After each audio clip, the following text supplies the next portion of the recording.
अलविदा लता दीदी।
ये सीधी तस्वीरें मुंबई से आप इस वक्त देख रहे हैं। देश आज नम आंखों से स्वर कोकिला भारत रत्न लता मंगेशकर को अंतिम विदाई दे रहा है।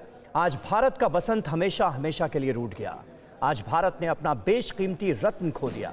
आज मां सरस्वती ने भी सुर में विराम लगा दिया, जिनके बारे में कहा जाता है कि हिंदुस्तान के पास एक ताज है और दूसरा आवाज है।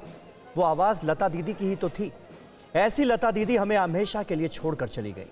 लता दीदी कोरोना और निमोनिया से 29 दिनों तक लड़ी और 92 साल की उम्र में दुनिया को अलविदा कह दिया। ये सीधी तस्वीरें मुंबई में पेडर रोड पर लता दीदी का जो घर है, वहाँ से हम आपको दिखा रहे हैं। वहाँ से अब अपने अंतिम सफ़र पर निकल पड़ी हैं लता मंगेशकर।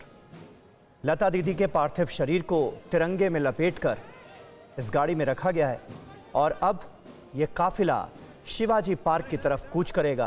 पूरा देश आज गमगीन है।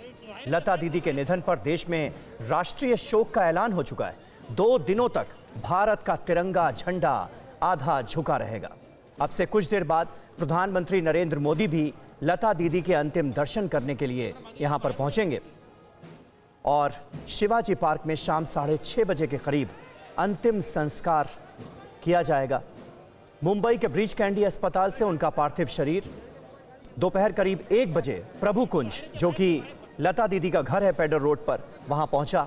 लता दीदी का राजकीय सम्मान के साथ अंतिम संस्कार आज शाम 6:30 बजे शिवाजी पार्क के शमशान में किया जाएगा।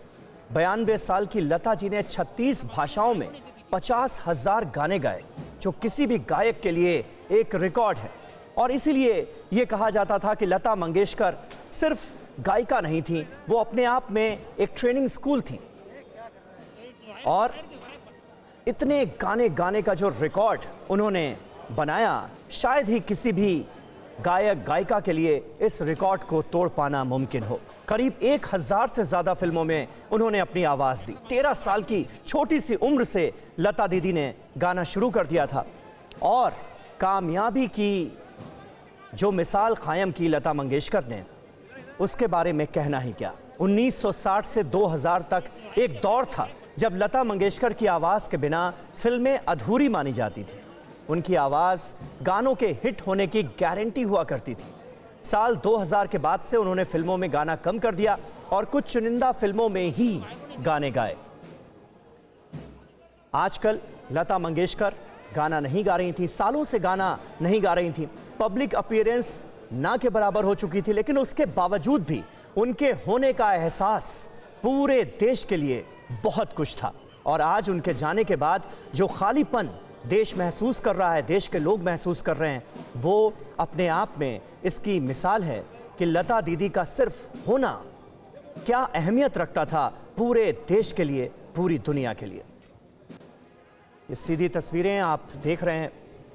लता दीदी के पार्थिव शरीर को तिरंगे में लपेटकर इस वक्त इस गाड़ी में रखा गया है और थोड़ी देर में ये काफिला यहाँ से निकलेगा। लता मंगेशकर का अंतिम सफ़र शुरू होगा, अंतिम यात्रा उनकी शुरू होगी और पेडर रोड से ये काफिला पहुँचेगा शिवाजी पार्क, जहाँ पर अंतिम संस्कार की तैयारियां की जा रही हैं। टीवी 9 भारतवर्ष पर आप पल पल की जानकारी हासिल कर रहे हैं। परवाह देश की, सोमवार से शुक्रवार रात 10 बजे टीवी 9 भारतवर्ष पर।